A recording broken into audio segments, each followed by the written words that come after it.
എല്ലാവർക്കും ഈ പ്രഭാതത്തിൽ വന്ദനം. ഇന്നേ ദിവസം ദൈവം നമുക്ക് അനുഗ്രഹിച്ച് നൽകട്ടെ എന്ന് പ്രാർത്ഥിക്കുന്നു.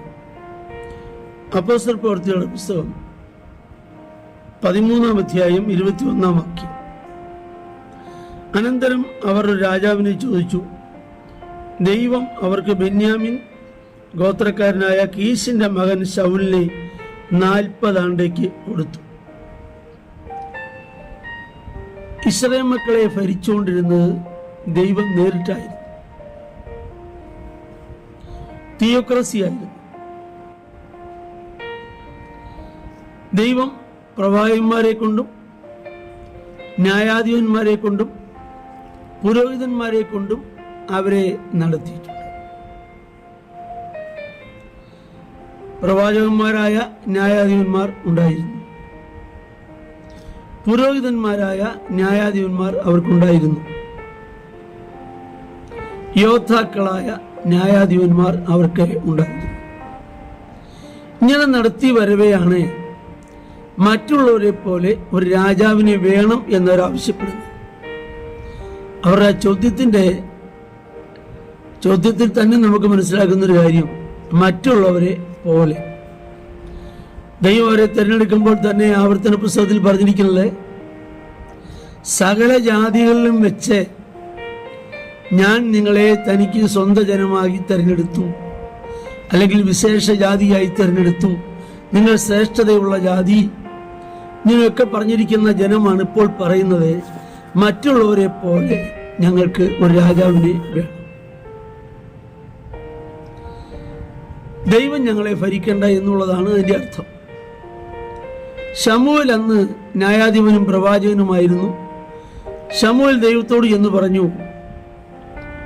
ജനം ഇങ്ങനെയൊക്കെ പറയുന്നു.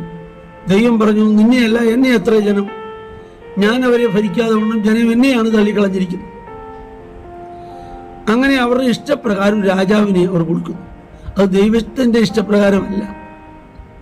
കാരണം ദൈവം തന്നെ പറയുന്നുണ്ട്, എന്റെ കോപത്തിൽ ഞാൻ രാജാവിനെ തന്നു, എന്റെ ക്രോധത്തിൽ ഞാൻ നീക്കിക്കളഞ്ഞു. മറ്റൊരു ഭാഗത്ത് പറയുന്നു, നീ നിന്റെ മേലാക്കി വെച്ച രാജാവ് നിമിത്തം. അപ്പോൾ അവരവരുടെ മേലാക്കി വെച്ച രാജാവാണ്, അവരാവശ്യപ്പെട്ടതുകൊണ്ട് മാത്രം കൊടുത്തതാണ്.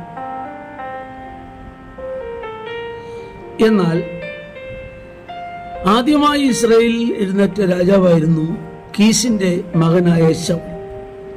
ആ ശൗലിനെ കുറിച്ചാണ് നാം ഈ ഭാഗത്ത് വായിക്കുന്നത്. ഇവിടെ അപ്പോസ്തല പ്രവൃത്തിയിൽ ചരിത്രം പറഞ്ഞു വരവേ പറയുന്നൊരു ഭാഗമാണ്, 40 വർഷത്തേക്ക് ദൈവം അവർക്ക് ശൗലിനെ കൊടുത്തു.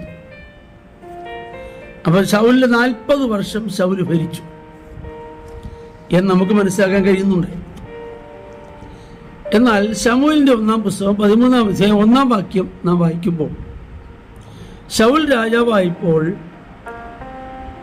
അവൻ ഇസ്രായേലിൽ 2 സംവത്സരം വാണു.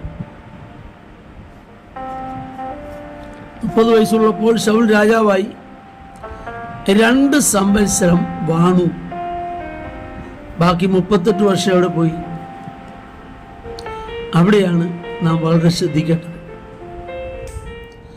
40 വർഷം ഭരിച്ച ഒരു വ്യക്തിയെക്കുറിച്ച് പരിശുദ്ധാത്മാവ് തിരുവെഴുത്തിൽ എഴുതി വെച്ചിരിക്കുന്നത്, അവൻ 2 വർഷം വാണു.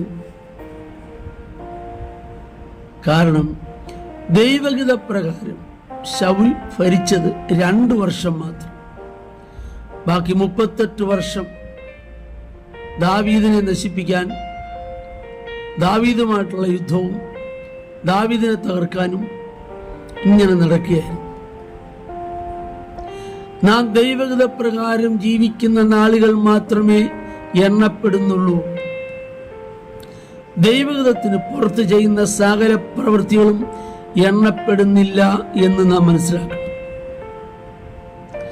ആകയാൽ നമ്മുടെ പ്രവാസകാലം ഭയത്തോടെ കഴിപ്പാൻ നാം ഉത്സാഹിക്കും.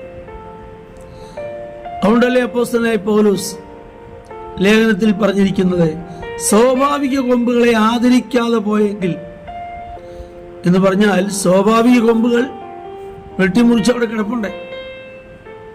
അവരെ ആദരിക്കാതെ പോയെങ്കിൽ ഒട്ടിച്ചു ചേർത്ത നമ്മെയും ആദരിക്കാതെ വരും. അതുകൊണ്ട് നമ്മുടെ ജീവിതത്തിൽ ദൈവേഷ്ടപ്രകാരവും ദൈവതപ്രകാരവും നമ്മുടെ പ്രവാസകാലം കഴിപ്പാൻ നമുക്ക് പ്രാർത്ഥിക്കാം. ഞങ്ങളുടെ കർത്താവേ, സ്വർഗീയ നല്ല പിതാവേ, ഈ വചനം കേൾക്കുന്ന എല്ലാവരെയും അങ്ങയുടെ നാമത്തിൽ അനുഗ്രഹിച്ച് പ്രാർത്ഥിക്കുന്നു, യേശുവിൻ നാമത്തിൽ തന്നെ. ആമേൻ. ദൈവം നമ്മെ എല്ലാവരെയും ധാരാളമായി അനുഗ്രഹിക്കും.